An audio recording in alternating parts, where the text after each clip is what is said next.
I killed Radon first try without summons. Can you imagine that? No way. Exactly. Jesus Christ, that's Fucking hell. amazing. I have no idea what that is.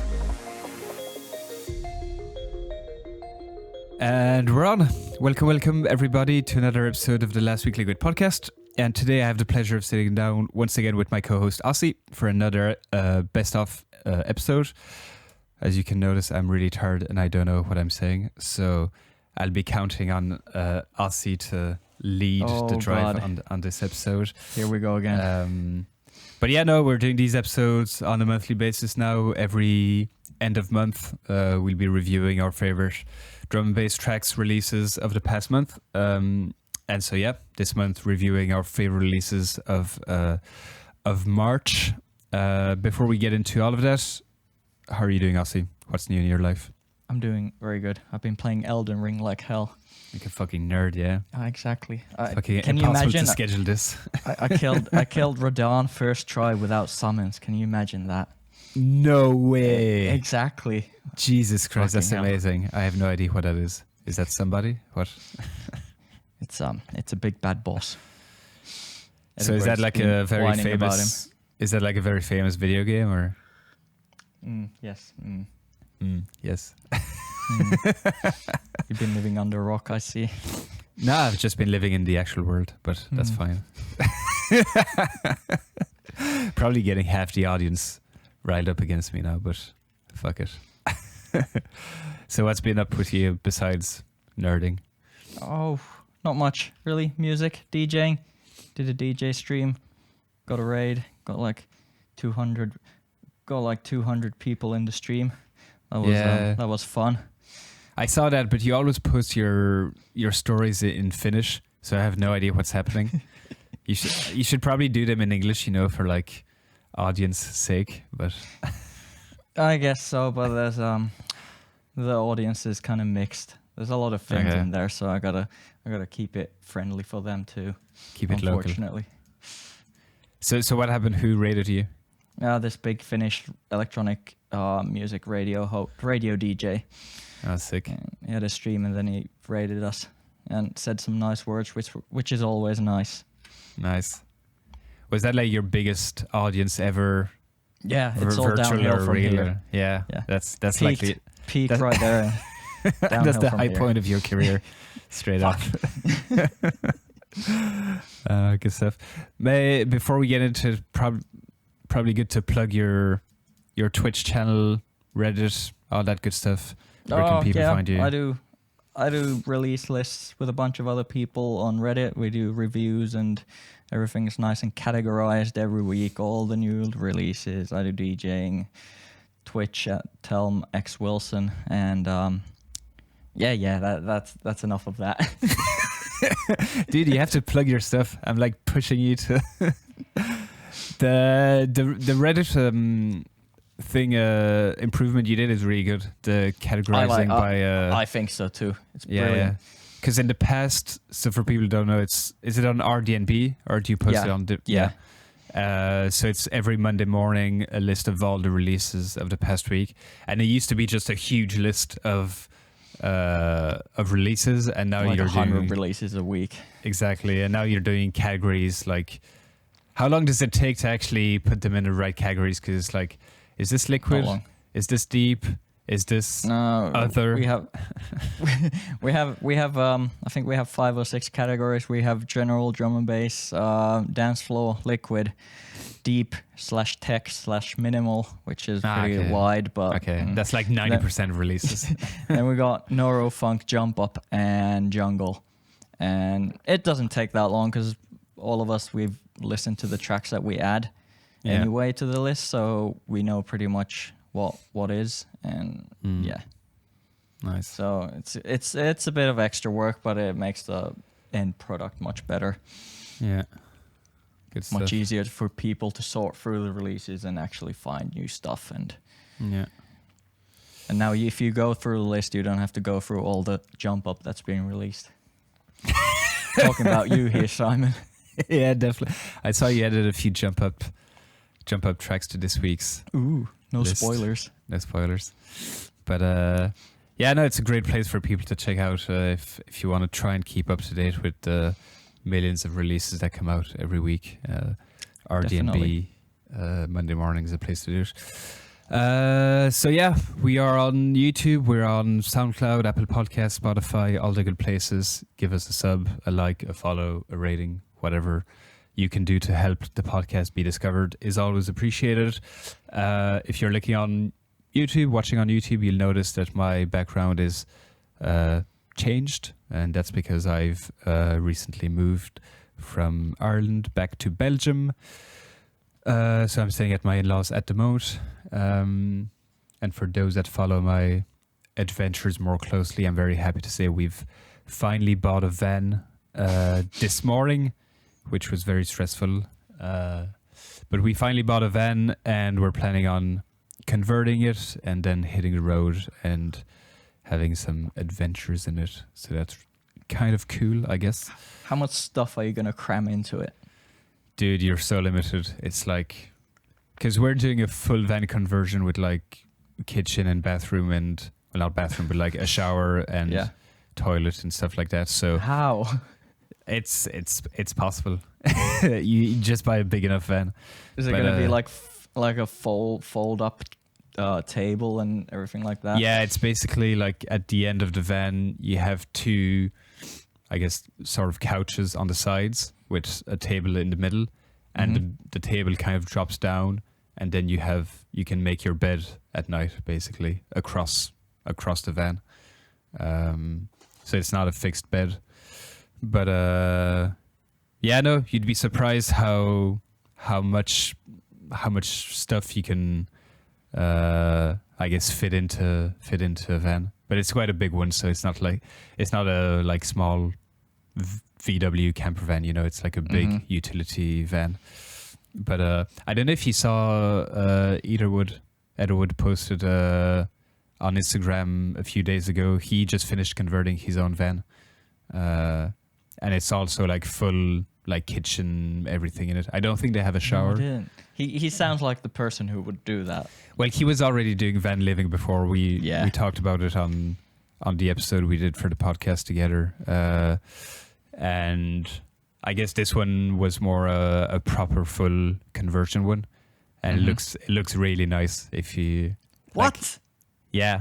I'm looking at it now. This looks like a exactly basic studio apartment. Exactly, it looks like, if you just see the inside, you would know it's an actual van because it's proper like wood finishes, and you have everything. So the idea is it's self-sufficient. So you have your solar panels on the roof with batteries, and that powers different plugs and outlets and anything you need to use.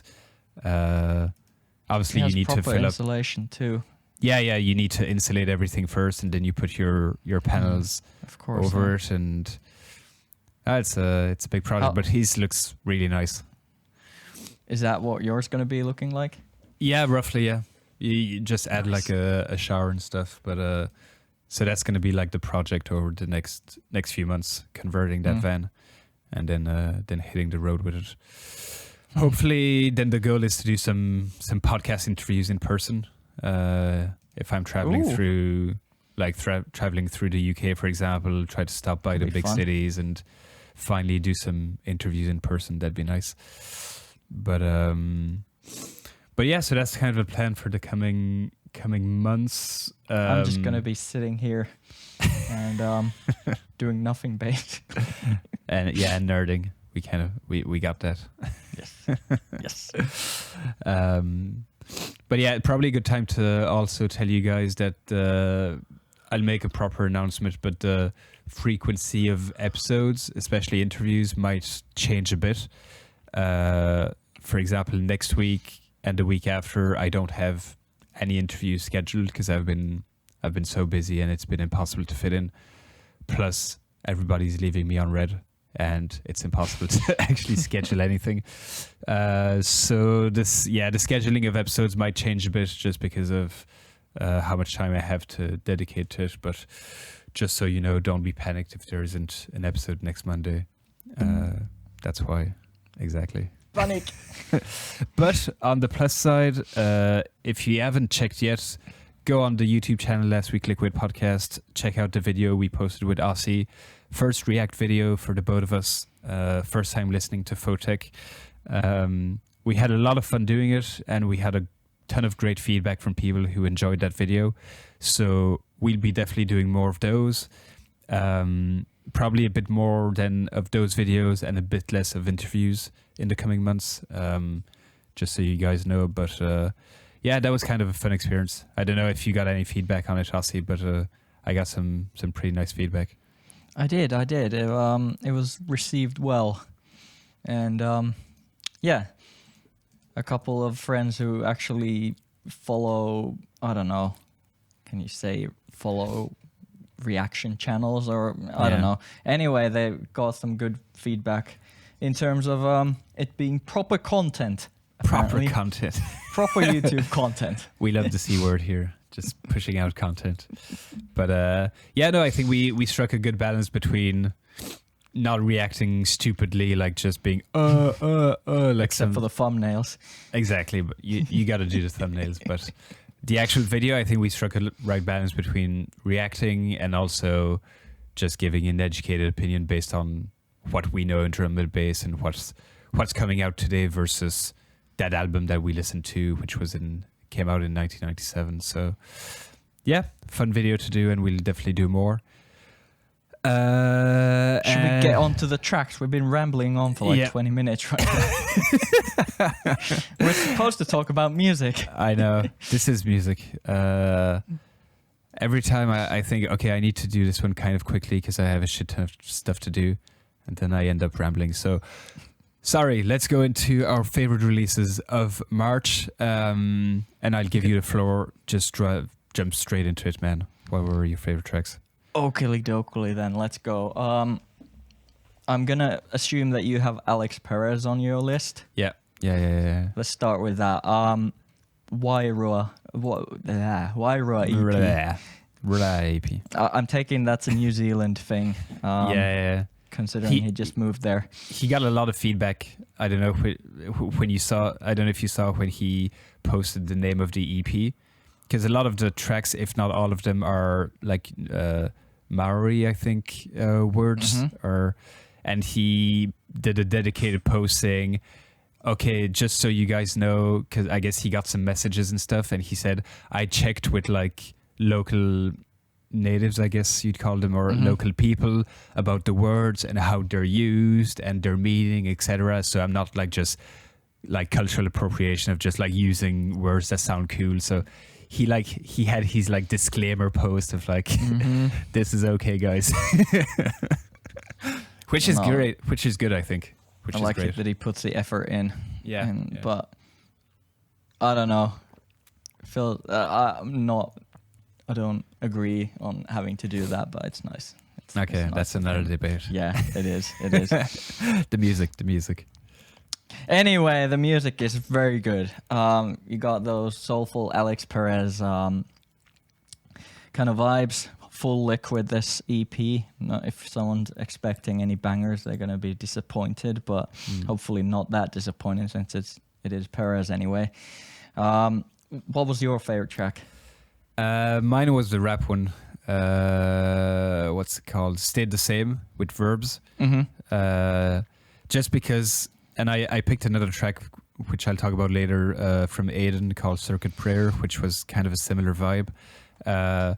I'm just listening to a ton of rap at the moment and kind of digging back into some artists that were like hot like 3 years ago, which I completely missed because I wasn't in that bubble, and kind of discovering everything now, and I'm just like loving it.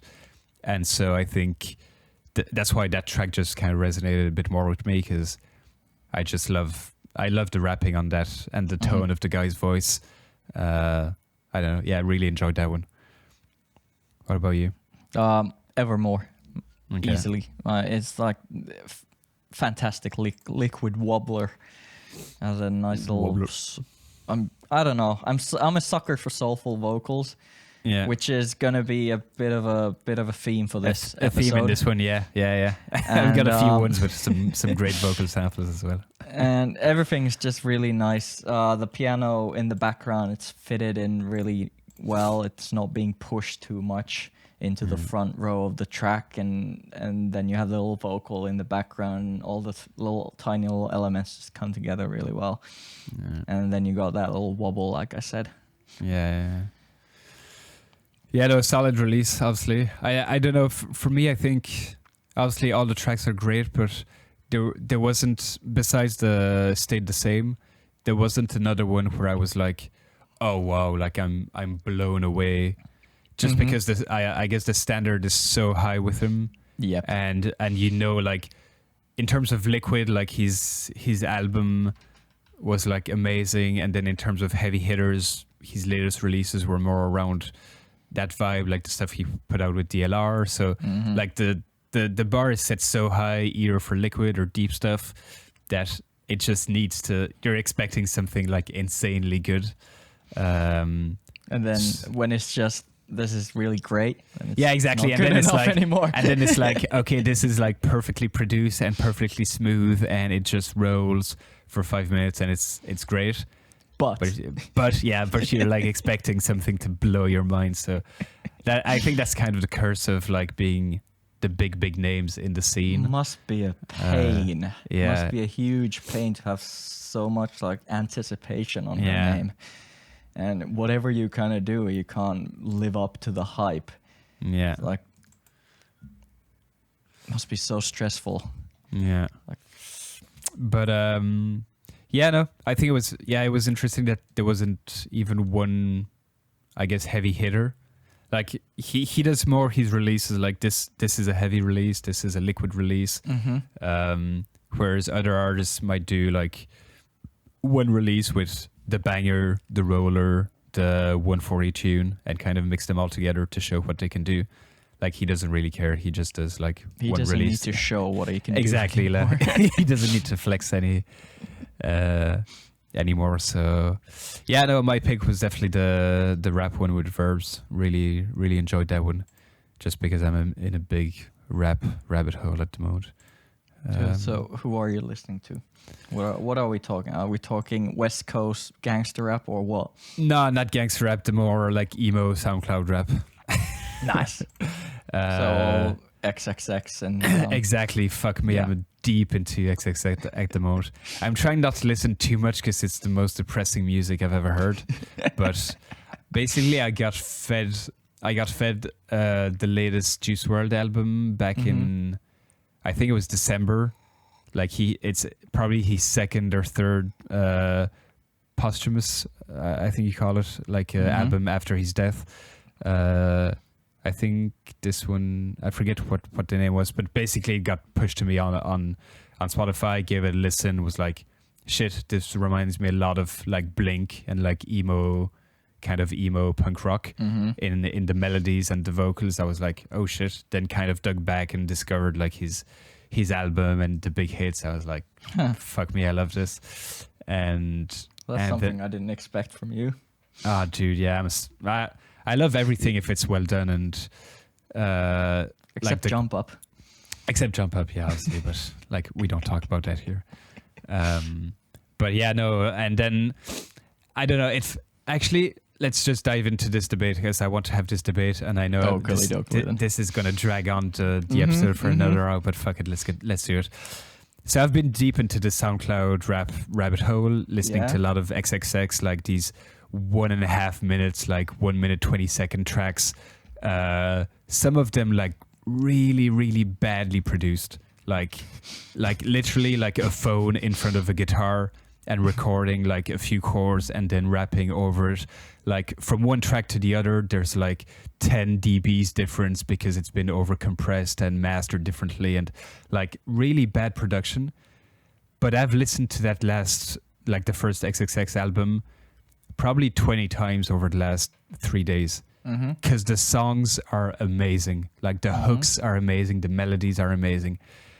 And so that kind of made me think of drum and bass. Like, why are we spending 15 days EQing a snare and getting production levels so high?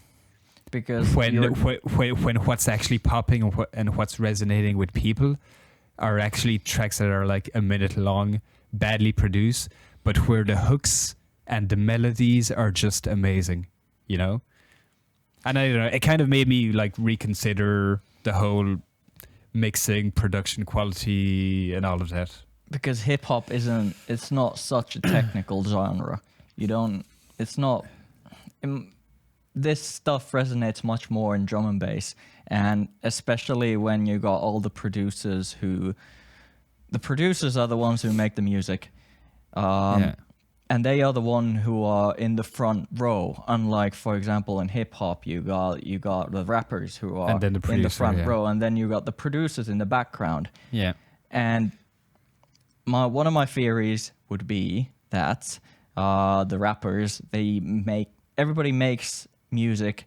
The people who actually most people make music for kind of their colleagues, or a lot of people make music for their colleagues. Like we make, like someone like Alex Perez might make music for other drum-based DJs and them to like kind of hype about, and these people, they have to kind of, when we're talking about drum and bass, that's one of the things that you kind of flex on, or that's one of the things that you can like, oh, I made this and it's so technical, and oh my God, it's so technical. Yeah. But when you got the rapper, he's going to make music for other rappers who are not probably producers. Or some of them are, some of them are not. And when you get that situation, then it's more concentrating on the actual like kind of musical elements than the production side. Because in drum and bass, you got the dudes who've been in production for 10 years, and that's the only thing that you can kind of geek out on. Is the EQ and all the ways that you can make a bass line, and how you can distort it, and et cetera, et cetera. Yeah. How you can make it nice and clean, but yet distorted and. It's just because I had this sudden realization of like, okay, I'm not familiar with rap that much, but I've listened to this song like 20 times in a row. I don't remember the last time I've listened to a drum and bass song 20 times in a row. But I know I love drum and bass. You know I love drum and bass. People know I love drum and bass. I wouldn't be spending fucking 20 hours a day on a podcast and stuff, you know. I love drum and bass, but it's just, I don't know, it kind of made me wonder in drum and bass, have we lost kind of the essence of, this is getting very highbrow, but the essence of the music, like the actual melodies, the actual hook, like something that stays in your mind, and the actual music. And are we kind of covering up for that with just fancy productions and fancy EQing and compression and stuff like that? You see what I mean? Mm-hmm. That was kind of, my thoughts. Well, you still got that. You got, who could I throw as an example? A person like, I don't know if you heard, Used. Yeah. Not sure if he's UK or is he Belgium? I think probably? He's Belgian. Yeah. And he started getting big on SoundCloud. I think probably SoundCloud. And the first tracks that he made, they're not super production heavy. Yet he was getting really popular. And I think there's a good example of that actually happening in drum and bass. Yeah. I think the issue might be that once you get to a point, because again, we are the producers. Yeah. We are the ones who make the music. We are the ones who are in front of it. And once you get kind of popular and you start making more friends inside of the kind of drum and bass world, and you actually start getting better at the production and making more clean stuff, then you start more concentrating on that more. Yeah. At the beginning, it's not that. It's not. For example, it might have been the same situation with XXX too. Like he's not. When he started out, he wasn't big. He just made some tunes, and that was it.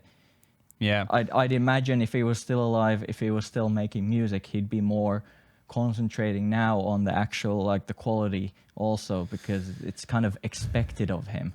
Yeah, I guess so. But even like if you listen like.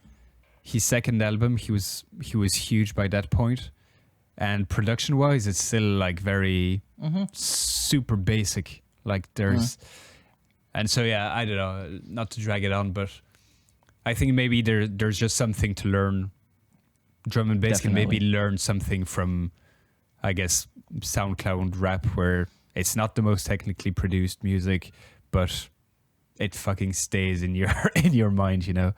And I guess the last thing I'd say is the big difference is a lot of drum and bass is made for the clubs, and whereas SoundCloud rap is like people listening on their laptop speakers and their phones and stuff like that, so it doesn't really matter.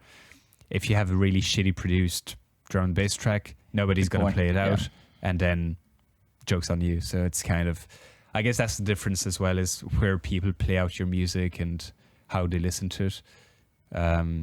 But yeah, I don't know. I think there's something to learn still in focusing on the actual hooks and the actual heart of the song, and not hiding behind, I guess, technicals and mixdowns and stuff like that. But sorry for everybody who came to listen to us talk about drum and bass tracks and instead got some weird ramblings that made half sense about SoundCloud rap. But yeah, anyways, gotta talk about what's on my mind anyway. So moving on from Alex Perez, what was next on your hit list from this month? I got a couple of more soulful, groovy tracks. Atlantic Connection featuring Sydney Bryce, Dazed, which is another soul vocals tune kind of. This one is more groovy than the Alex Perez Evermore track, and unlike in the Perez track, this the vocals are the main point, at least for me. I didn't listen to it. If you were waiting for some input. On Evermore, it was more kind of its own element, but here it's just I think it's the main point. There's a good amount of instrumental parts as well that create kind of a distinction between the vocal sections and the instrumental parts, but the instrumentals, they're not very over the top. It's just basically a nice beat and a bass line to keep your head nodding while you kind of wait for the vocals to hit in again. And really nice, groovy, summery vibes. Getting to that spring section of the year, so you've got to start getting these tracks out. Sydney she has great vocals in general, very unique. Like you can recognize her voice straight away. Very jazzy. The melodies she writes are very peculiar. Like you can notice it straight away. Really enjoy. I'm not familiar enough to actually recognize, but probably will be after this. I really like this. She had a track on Telomic's EP, Daylight. Night Sun, maybe, I think. Maybe another one, I forget. But if you listen to a few of her tracks, you'll pick up straight away. She has a very distinctive voice, and the way she phrases and writes her melodies, very inspired by jazz, if I remember correctly. But sick, cool. What else? Lurch, Jazz Hands. That was kind of a weird one. Weird one? Well, not weird, but no, sorry, I'm confusing with another one. Sorry, go ahead. Okay then. Okay, yeah. So Lurch is he's a producer who's starting to be one of my favorite liquid artists. He's recently put out a couple of good tunes that I really like. For example, Rain, and then a non-drum and bass tune, Jamming with Craig, which is pretty much a staple in my private chill playlist. And I enjoy. I think it's the realistic drums in his tracks that I enjoy the most. They have a lot of character in them. Yeah. And he builds up the tracks, and for example, a good example of a heavy drum track or track with a heavy emphasis on the drums would have been Workforce's Backup that was released last year. And this again is a same kind of track in a way that you could just listen to those drums alone, and it would just be, you could remove everything else but the drums and it'll be a perfect track in on itself, and you could just listen to that. And Lurch, all his other tracks are also the liquid tracks that he does, they are pretty similar in vibe. So if you like this one, you should go listen to his other output, but he also puts out a lot of heavier bass lines, darker tunes. And this track, Jazz Hands, it has this really surprising nasty little bass line switch at the end, which in the end it's really nicely incorporated into the rest of the elements, and it kind of fits very well with the kind of jazzy, liquid, smooth vibe. Yeah. It's a nice little surprise at the end. And this this just ticks all the moody, groovy, and funky, bunky boxes that I like. Funky bunky boxes. That's the one with the reverse vocal. That's what I was thinking of. There's like this reverse vocal that goes... Yeah, through the track, yeah. And then he just leaves the reverse vocal through the... Yeah, that's the one, right? Right, I'm going to have to listen to... Probably, I'm going to have to listen to... I've listened to it like 10 times already. Why haven't I caught that? Interesting. Okay. Is that the one? Yeah. Yeah, it is. Yeah. If you listen, like, yes, during the breakdown, you have the just reverse vocal that comes in, which is a nice, like, kind of... Because it feels like just a sort of, like, spoken word vocal. Mm-hmm. And sometimes just having a spoken word during the breakdown of like talking about the universe or something, it's like, okay, yeah, we've heard that like 15 times. let's do something new. And like just reversing it so you don't actually understand what he's saying, but it still gives a vibe for the track. Yeah. I thought was kind of nice. Plus reminds me of the Beatles, so that's always a bonus. Beatles. Interesting. Why? Yeah, they were the very first to use reverse tapes on music. I did not know that. Okay. Like reverse guitar and reverse melodies, and I think it was on Revolver, on their Tomorrow Never Knows, which was the last track of the album, I think, was the first time anybody had put, at least in Western like pop music, reversed samples and stuff. So yeah, that's a little fun fact for you guys. Interesting. Cool. I'm gonna jump in with a few mentions. Please do before we get on my heavy hitters. Let's stay on the liquid side first. So I mentioned earlier, Aidan, friend of the podcast, put out a 2-tracker on Goldfat, Circuit Prayer and Left Apart. And yeah, I wanted to highlight Circuit Prayer, featuring Nat James. Again, quite similar, I guess, to the Alex Perez track we were talking about. Super smooth drums, really smooth instrumental with pads coming in and out, and then you have this rap basically over it, kind of modern rap for what it's worth. I don't really know what modern rap is, but it feels modern to me at least. And yeah, just really well done, and really enjoyed that track. I don't know if you checked it out. I did. It was very smooth, very high in the air kind of vibe. Yeah, and really cleanly produced. So really enjoyed that one. Go and check that one out and support it. I guess along the same lines, Fluidity on Integral Records put out So Real and Never Ever. Really dug Never Ever. Really great balance between liquid track, but then kind of hitting pretty deep on the drop. I thought the drop hits just where it should, in terms of the bass line and just all the elements moving and just leaving the clicky drums and the bass line. So really enjoyed that release.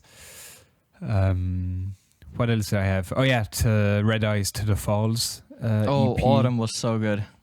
Yeah, so To the Falls is the second release, I think, on Five Alley, which is the label Red Eyes launched with a few other people. That was ages ago, though. Yeah, that was ages ago. And I'm pretty sure this is only the second release. The first one was a collaborative sort of EP with a lot of different producers, which was amazing. I forget what it was called, but I loved that EP. And this one, he has, it's mostly himself, but he has one collab with Tokyo Pros, who I had on the podcast a few weeks back, if you haven't checked it out. And another one with Fox. And the Fox one was also very good. Yeah, the Fox one was really good, but Autumn was the one I really enjoyed. I think that's the kind of 140-ish type of beat, with beautiful melancholic piano sampling that Red Eyes just does perfectly. And this kind of trip hop 140 sort of beat that I really enjoyed. And then Rainmaker for me was the other one that I really loved. More straight up, just liquid roller with some piano sampling and some, I don't know, was kind of brasses coming in and out. Really strong release. Really enjoyed those tunes. Yeah, I liked Autumn. The best thing about it, I think, was the hi-hats, because they kind of automatically made this kind of rain sound. You kind of get that feel. You listen to that track and you get that feeling that I should look outside if it's raining. And I love that. That was really good. It was fit very well with the rest of the theme of the track, and surprisingly it was very similar to the Lurch track that I mentioned before, jamming with Craig. Which was that one was the non-drum and bass track that I mentioned. And if you like this one, if you liked Autumn by Red Eyes, go check out that too, definitely. It was very, very similar in tone. More moody though, but no, Rainmaker is definitely like that track is more, it's the sort of stuff I always try to do when I get into my DAW and I start sampling piano. That's the kind of track I like aim to achieve, which I never have yet, but I know piano sampling is just beautiful when it's done right. So definitely check out that release. It'll probably need a bit more love than your typical North Quarter release, which will get a bunch of people checking it out anyways. This is Five Alley, so it's a bit less visible, I guess, and Red Eyes doesn't do that much promotion. So you had Red Eyes on the podcast, didn't you? Did you talk about what the distinction between these releases will be, for example, compared to the releases he puts out on other labels?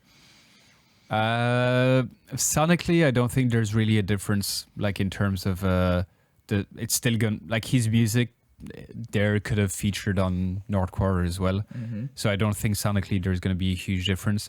It's more in terms of Five Alley, the image, the brand is very like old school. And also it's part of the profits go to charity, so that's also an important aspect. Important aspect of the project. Forgot about that. Yeah, it's local charities in Toulouse, in the south of France, supporting various causes. I think against. I think it depends on releases, but I know the first one was against. I think it was against police brutality. I think, like victims of police brutality and stuff like that. But sonically, I don't think there's going to be much of a difference. Like he's going to do his thing, like piano sampling and stuff like that. And I don't think there's going to be a huge difference with North Quarter releases. But so that was the To The Falls EP on Five Alley. Are you done with Liquid? I'm checking if I have other. The Technomatic. I don't know if it's Liquid per se, but it's definitely not on the heavy side. I know you're getting giddy to. Well, the Technomatic one was very interesting because it was super interesting. Yeah, because they had so whoever who doesn't know, Technomatic used to be, before they joined, they used to be Chromatic and Technicolor. And now they put out a EP, which is just 2 tracks from both of them, and the other person had no effect, apparently, I guess, on the other person's tracks. So you have Chromatic with 2 tracks, and then you got Technicolor with 2 tracks. I didn't know that, but it's still under the Technomatic. Well, I guess they would put that on, for example, Spotify, so it kind of recognize okay. it, That's why it's featured. So it comes up. Okay. Yeah, exactly.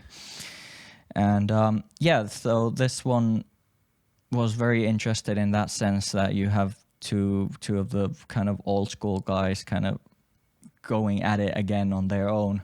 And you can hear clear difference in production, just what the tone of the production is. Yeah. Chromatic's releases are much more modern, I think. Yeah. And my two favorite were actually the Technicolor ones. Now that I'm checking. Yeah, I noticed. Why? Why didn't you like the other one? The chromatic ones? No, just those. I didn't even notice that it was Technicolor for those ones. So I just picked like the two that stood out to me, and so those were Satisfy and the Counting Tune. For no other reason that they just stood out to me. Satisfy was like brilliant. The sampling of all the different instruments that come in, the bass line, the old school vibes, the old school vocal samples that are peppered in across the track, the halftime turnaround, like the halftime drums before it goes back into 174. I'm a sucker for like halftime drums and then switching back to drum and bass. Everything about that tune works. Just the start, you're like, oh wow, I'm getting old school vibes. Like the bass line, the sound of the bass is just like, oh yeah, bringing me back to 2007 or something. Like, just really love that one. And then the Counting Tune is also like if I remember correctly, a very upright bass style of vibe. Yes. And so yeah, those two were just the ones that stood out to me. Yeah.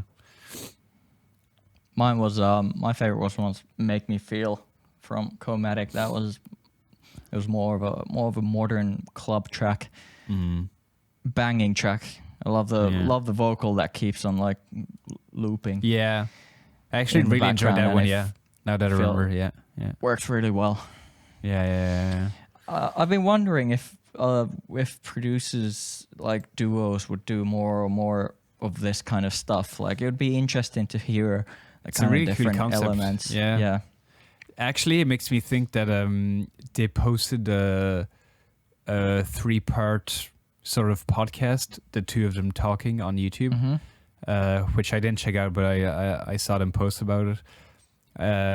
I think it's 3 episodes. It might be like half an hour to 1 hour each, and it's just the two of them talking. It's around the release of this EP, so I guess they talk about this EP, but it's also just the two of them sharing memories of raves and performing and stuff like that. So if you're more interested in Technimatic or this release in particular, do check out their YouTube channel. That's where they posted it, Technimatic on YouTube. So yeah, they probably explained the idea behind doing a sort of split release. Yeah, it's a cool concept. I guess it might be risky for some duos where one guy the other one is not very good. Yeah, exactly. You got the main DJ guy, and then you got the producer guy. Yeah, or just the mix down guy and the IDs guy, and it's like you get 2 tunes that are amazing IDs but shit mix downs, and then vice versa. It's like nobody's happy. So there might be good reasons not to do it as well, but yeah, no, it's in this case it's a cool concept and it definitely works in their favor. I guess you can hear that on this too. I don't know if it's not intentional or if it is, because like I said, the Chromatic ones sound much more modern. Yeah, and that could be straight influencing, like maybe I don't know, maybe he does most of the mix downs and kind of the technical side these days. Yeah, maybe not. Or then or Technicolor just wanted to make some old school tracks when he used to do solo tracks too. Yeah, maybe. Kind of. Probably a great question to ask them once they answer my emails. Anyways, are they British? On. I think that's about it for the liquidy side of things. All right. They are British, aren't they? You can just go knock on their door, can't you? I'm in Belgium. Hello, I'm here. I'm here for the podcast, you know. Who the fuck is this dude? That email I sent you 2 months ago. All right, which one do you want to start with? Dive in. Okay. Actually, you didn't talk about Ghost mode. That was kind of a liquid tune. That's worth. Yeah, I got a couple of special yeah. mentions. I guess I could go into those before I go into the rest. So I got a couple of special mentions that kind of almost made it. First of all, you got Ghost Mode by Catching Caro, great classics. Great vocal track again, another soulful vocal track, and this one is probably 140 BPM. No, I can't remember. Anyway, it's slow. It's a slow track, very jungly, kind of jungly drums at least, but other than it's that, jungly, it's very very minimalistic. Jungly liquid. It's so weird. It's like the stop and start drum break. Love that. It's really strange. That's the strange track I had in mind. Really cool one. And then more liquid. Records. Sorry. Is it Solvent or Hospital? I thought it was Solvent. Okay. I think Solvent. So. Okay. I trust you. I trust you on this. It's Solvent, yeah, it is. And then an album from Mike Kiss, Bolivian Hodel Bistro. I think this came out at the end of last month, but including it in my special mentions anyway. And especially the tracks Mortala and River So Deep, which kind of, again, hit those soulful liquid boxes for me this week. And usually it's not just, because usually I'm not just this kind of liquid soul kind of guy, but for some reason this week it's just been those now, mainly. In a mellow mood. Yeah. Old Schooly Jungle from Particle, driving me crazy. Then another old school kind of vibe with this rave synth that kind of keeps on giving is Slater with Alligator. That's a fucking weird one as well. I would say weird. Kind of, I think it's on 31 Records and it kind of fits very well. Belongs in like 1997 or something. Yeah, kind of, yeah. Like I said, old school rave tune. Yeah, definitely, yeah. And then last but not least, we have Mephius with Maxim MC Twist Them. This one probably would rank higher if I was in a different mood, and probably will in the coming months once it's been dropped in a club in a live environment a couple of times. Then this would be probably in my top 5, but for now it's mostly liquid tunes. And then a couple of dance floor tracks if you're into dance floor. You got Undramatic and Cartoon with Whatever, and Echo and Sidetrack Twirl featuring In Disguise with a track called Bright Lights. If you're like dance floor, then that's where you want to go. As well as you added in Graphics' Feel Alive. Yeah. I think it's the... I forget, second, third single from his upcoming album. This one just really hit the spot for me. Can't wait to hear it live this summer. It's gonna sound amazing at Liquid City. I really enjoyed that one. Feel Alive with Lauren Lemon. I guess the only thing. Can you say that again? Lauren Lemon. Lemon. I guess the only thing is that I love that track, but the difference between like dimension and graphics and that big sound, big dance floor sound is getting pretty blurred at this stage, which is not a bad thing if the tracks are good. But it was just like an observation when I heard it. I was like, yeah, you could have told me this was a Dimension track 2 years ago. I would have believed you, but yeah. You could say the same thing with a lot of Liquid, so who cares? Yeah, and a lot of deeper minimalistic stuff too. And exactly. It's I don't know. People just like to go at dance floor because it's so popular and it's an easy target, basically. But exactly. It's a bit. Sometimes it can get a bit samey, but so does everything else in the end, really. Exactly. All right, I'm gonna let you loose on your heavy hitters of this week. Okay, so let's go with the one that I have less things to say about, but still absolutely banging tune because there's not that much to talk about it. We have the king of drum and bass, Mackie G, put out a new track called Karma, which I haven't listened to. Absolutely mental. Please do. I'm gonna give it a sneak peek just now. Oh yes, do. So the point of the tune is this over the top synth that kind of just continues and continues, and it kind of takes you off guard by just not stopping when you expect it to. Sorry, I was skipping through the intro and then I just skipped into the drop and. Did you hear it? I can hear it, yeah. Yes. You can hear it, ladies and gentlemen. I was not expecting any less from Mackie G. Well, it's kind of it's not what you expect normally. It's not like this bass. It's not the normal jump up kind of tune that you expect from Mackie G, which is kind of surprising in a sense that he's kind of doing something new, and I think it works really well. Like it's not a fancy intro, it's not a fancy anything, but everything about it kind of takes you off guard, I think.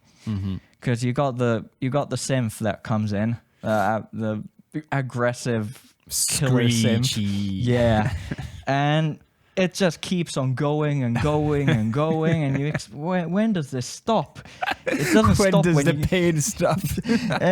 and that alone, for example, first of all, is kind of you don't expect it, and then the other thing is that it starts with this kind of fake drop, and then the synth hits in, and that also kind of takes you off guard.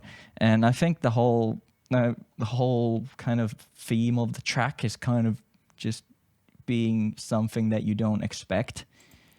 Yeah, which I like a lot because it's like I said, it's not the traditional Mackie G track. Yeah, it's different, and I think it works better than most of the stuff that he's done. I've been dropping this a couple of times on a stream. On streams, and fucking hell. Yeah, excellent. I love what he said about the drop. Like, I just listened back to it now, and you do have the actual drop, which is like not much is happening. You're like, okay, cool, and then after a few bars, it just switches, and then waka waka waka waka. Oh yeah, yeah, not bad, not bad. Mackie G Karma, excellent track. And then you have a bit more how could you say it? A bit more what's the word? Refined. Oh yes, a bit more refined. We have DRS and T95 with Come See. Come See, come up. Yeah. Come see, come see. Do you know what that means? Come see, come up. Yes, I do. It is actually wait a second, let me read this.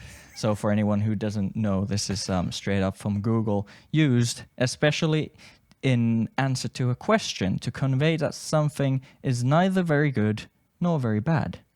Yeah. How's it going? And you answer, come see, come up. Exactly. It's basically the equivalent of so-so. Like, how are you doing? So-so. It's like, come see, come up. I didn't know. I'm not very French. I actually took some French classes when I was 10 or 11, but I had to go to a different school by bike for like 5 kilometers. So I did that for like half a year, and that was it. I'm like, nope. That stopped pretty quickly. I'm like 11 years old. I'm not supposed to do this shit for French. So yeah, no. Uphill both ways. Fuck this. Yeah, basically. And then I had to go in the middle of the school day. I had to go by bike there. And then I had to come back for something like a PE class. And you were like wrecked. No, I wasn't doing that for long. Unfortunately not. So I'm not the knower of French. And anyway, this track, DRS, kind of bringing it all together again. I think even though DRS is some of his best work is his kind of his lovey-dovey kind of style where he sings, and then you got the very, very mellow rapping. You got tracks like The View and I Will, which are good examples of classics, that. Yeah. And but I still think that his more aggressive rapping is the kind of style where he's the most consistent and where I think he shines the most. Yeah. Somehow he brings that kind of nasty feel to the track every time, and the vocal there's a little grind in his voice that works really well, and that is very apparent here too. I don't know if it's not very fair to compare, because the different styles of DRS are completely for different people and for different moods and vibes, but still that's just kind of how it works for me the best. When you got tracks like this. And I don't know, like I said, he's very good at bringing that kind of nasty mood, and it shows.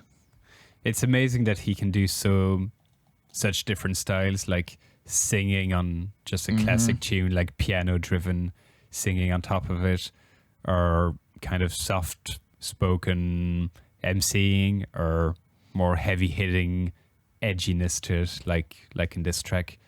It's it's pretty cool. But yeah, big up DRS, the best MC in the game. Yeah, I really enjoyed that track as well, for sure. Well, that's it for me, I think. We're gonna wrap it up slowly. I've got a few other shouts that I want to make for this month. Ben Rolo, friend of the podcast as well, put out a track called Sway on I think it was called Enter the Drums compilation. A lot heavier hitting than his usual stuff, a lot darker, but I really, really enjoyed it.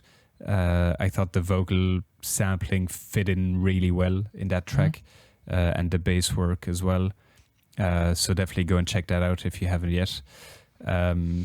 Simila put out a track called Macabre, very French-themed episode, I'm realizing now. Oh boy, I love Simila's current work. Very fresh, very new. Yeah, and his productions are so clean. It's sick. But not my favorite for him. Like, I don't know if he'll ever beat Angels. But yeah, this one still works amazingly well, and just a weird, like, squelchy type of sound, like, which is the main hook on the drop. But yeah, the bass always hits right where it should with him. Production is super clean, nice and deep. That one is going to do some damage in the clubs for sure. Yeah, his latest work, he's got Good Vibrations, and then Angels, and then a track called Flex, for example, all in the last year or so. And they're all like very different, very, very new, that you don't normally hear in drum and bass, which is always nice to hear. So go check out Similar and his tracks if you haven't yet. All right, we are back. Because yay. My internet sucks, or Zoom sucks, I don't know, but it just crashed on me. So excellent. Were we still on Mackie G, or Mackie G is gone long ago. Okay, great. Perfect. Great. So like I said, DRS, Comme Ça, and then that was it basically from me. That's, no, true. I was just mentioning some of my last releases. We're talking about Simila, mentioned that one, Macabre, the Calyx and TB release, Warehouse Days. Don't know if you checked that one out. Yes. Really enjoyed it. It's just such a strange, offbeat, off-tempo synth, like just melody theme that goes throughout the drop. Just kind of, you're trying to like nod your head, but then you're like, wait, what? Where do I put it? Exactly. Kind of us when we're listening to Photech, like. But yeah, no, that one I really enjoyed as well. Like, just again, something I might not listen to it a million times, but just when you hear it's like something different, and it feels fresh and feels like something I haven't heard before. So really enjoyed that one. Silly put out an EP on Liquidity called Trance EP. Trance. I didn't get any of those titles on that EP. It's Trance Funk with a O. Debated. And then Debated is a meme, basically. okay, yeah, I'm so not into meme culture. What does it mean? Debated? It's like when you bait someone, basically. Okay. I think. Oh God, this is embarrassing. Pretending to know means here. Oh God, trance is funny because trance. Back when I listened to trance music back in 2012, 2010, when trance music started, uplifting trance. Yeah. Ever heard? Trance started move away from that traditional uplifting sound. It started to get more housey, and trance was kind of a name that people gave. For like house and trance. Yeah, if they wanted to make fun of it, basically. Okay. It was it had a kind of negative connotation to it, but in the end, it's just fuck it. Okay. Look at you with the random facts. But I'm not sure if that's the what little he's nuggets going of for. knowledge here. Because this track is more like a spy trance kind of thing. So but it is. I doubt that it's that. Well, it is heavily trance inspired because you have the vocal. Like the reason I wanted to mention that track trance is because, again, it's something very different. When the vocal, it starts like almost your typical sort of dance floor happy bouncy tune, and then the vocal comes in, which is, I don't know if it's Russian or some Eastern. It sounds Eastern European language. Which kind of throws you off guard. And you're like, okay. And it builds up like really nicely. I love the build up. And then later on in the track, I think he reuses that vocal, but with the sort of trance-gated technique of like gating the vocal and typical trance fashion. So I guess there's a link with the name of the track there. This track is more heavy, like psy trance influence, because that kind of vocal is very like infected mushrooms. Yeah. But it's I guess there's still a link with the meme or Maybe, whatever. Might be. You never know with these tracks. Yeah. But yeah, so definitely check out that one again. Trance Silly always puts a lot of effort in his tracks in terms of production, but also in terms of like ideas and exploring new ideas and incorporating other genres of music into drum bass, and that's definitely a great example of that. So definitely go and check out that track. And I think that was it for me. Trance, Calix and TV, mentioned all of that. Yeah, that was it for me. There we go then. Our favorite picks. That concludes our favorite picks of March. We'll be back for a new episode end of April, early May, with our best tracks of April. Is that going to be a van episode already, or a van? No, I definitely won't. The van will be a months-long project. No. It's gonna be I'm sick of the van episode. But in the meantime, thanks everybody for checking this episode out. We got a lot of great feedback the last time we did this one, so we'll keep doing these on a monthly basis. If there's any releases that we should check out, do hit us up either in the Discord server. There should be a link in the description of this episode, or on my socials at MillStreetDNB, at Last Week Liquid, or you, Ossi, directly. Where can people reach out to you? Probably Instagram, Telman Wilson. That's or then my private handle. Can you call it a handle on Instagram? Your at. My at is _Wilson. You're not very good at these plug things. No, yet. I'm not. No, I was starting to say underscore in Finnish, which is Alaviva. But, yeah, that would probably the two Finnish people that are listening would have got that. But so yeah, get in touch with us if there's any releases that we should check out, include in the next episode. And as I mentioned, keep an eye out on the YouTube channel for some good old content, React videos. We're doing more of those over on YouTube. So definitely go and give the channel a sub. That's going to help us a lot, and check out the videos over there.